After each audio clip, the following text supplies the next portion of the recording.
ada ilmu-ilmu tentang Al-Quran. Setiap baris itu kita kena kenal baris atas, baris bawah, baris hadapan, dan baris itu pula ada yang berbaris dua, berbaris satu. Setiap tanda ada tanda sukun, ada tanda berhenti dia pula. Yang tu kita kena sama-sama belajar.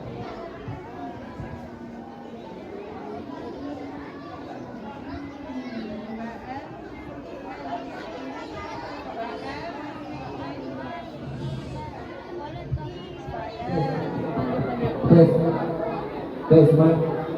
Tes.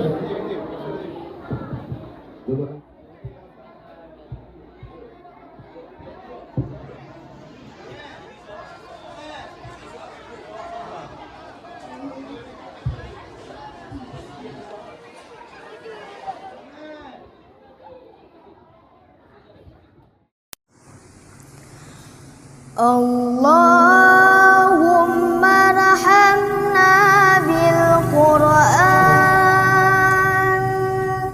waj'alhu lana imaman wa nuran wa hudan wa rahmah. Allahumma zakirna minhu ma nasina wa 'allimna minhu ma jahilna warzuqna tilawatahu ana al-laili wa atrafan nahar waj'alhu lana hujjatan ya rabbal alamin.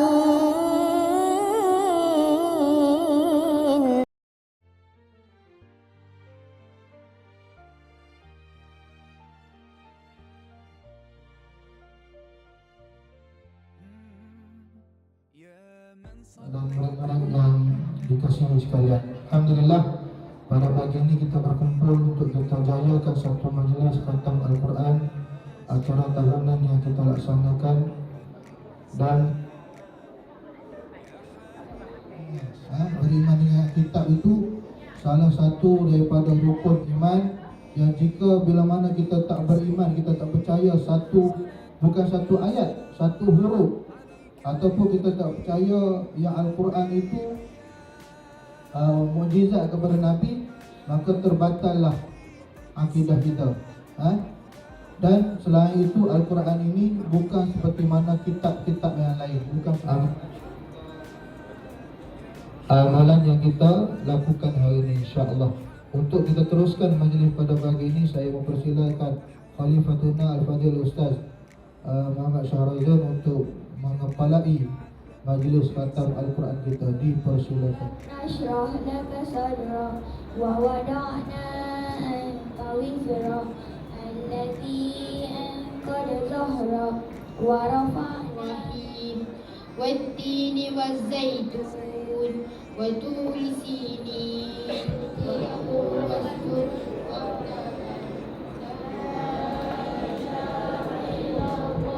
والله أكبر تنجينا بها من جميع الأحوال والآفات وتقضي لنا بها من جميع الحاجات وتطهرنا بها من يا رحمن يا رحيم يا الله rahmatilah kami daripada segala keburukan, keuntungan syurga dan segala penolakan pentadbiran Ustaz Asrul Asy'ari, penolakan Haiwan Murid, Puan Nur Suhaila binti Mustafa from Marisa, kerana walaupun dengan kekangan masa yang sangat padat di hujung-hujung sesi persekolahan ini masih lagi Untuk peserta majlis khatam Al-Quran dipersilakan dengan Arisa